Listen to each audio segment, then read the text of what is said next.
بسم الله الرحمن الرحیم. د حاجي نور خیریه بنسټ مینوالو موږ یو کورنۍ تاسو ته معرفي کوو، تاسو موږ سره ملتیا وکړئ. یو وروره دا د ژوند کیسه دی چې ته اوس دا شپېته روپۍ وریجې دې په لاس کې نیولي او مخ په کور را روانې او دا بچیان دې دلته ناست دي. دې ژوند په حالت کې کیسه ده. والله صاحب داسې حالات دي، هنداره وه، خوندیتوب نه کار نه و، داسې په دې کې دا موټر مې ورکړي، شپېته روپۍ مې وریجې واخیستل.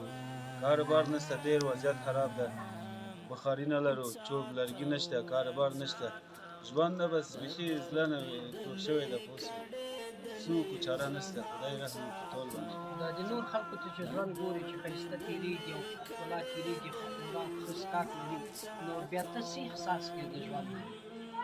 والله بس بیا هم شکر باسو چې خدای دغه چار هغه لاس ورکړی دی، روغ دی مونږ، بس څه وکړو، چاره نشته. مثال دا داسې شپه راغلی دی چې تا سره دا شپېته روپۍ نه وریجې دې نه وي راوړې او دا بچیان دې وږي کېږي. هو داسې حالات راغلی. بیا په هغې وخت کې په نن شپه داسې حالات ده، دغه وریجې مې راوړې دي، کور کې ډوډۍ نشته. ډېر همداسې غوسه راغلم چې تاسو مې ولیدل، ستاسو خیر اوسې. همداسې ډېر په غوسه راغلم، ډېر همداسې زړه مې خفه وم، هر څه راته کېږي، دا وریجې مې هېڅ ډوډۍ نشته، ګاز نشته، داسې راته مې کېږي. بیا هم خدای رحم ده، خدای مهربان ده. دا د پردي سرې چې ګوري، مېرمنې چې ګوري چې په ښه جامه ښه لباس کې ځي، نو ته د خپل ښځې ته چې بچو ته چې ګوري څومره د زړه تریخوالی کوي؟ ډېر والا ډېر تریخوالی کوي. دغه ماشومان دی، کالي نه لري، دا داسې حالت دی، چپله کې وګوره. بس څه وکړو، خدای رحم وکړي. زه خپله مریضي لرم، کمر مې ټکس ده چې ملګري کوم او زینه نه خطا شم، کمر مې ټکس ده.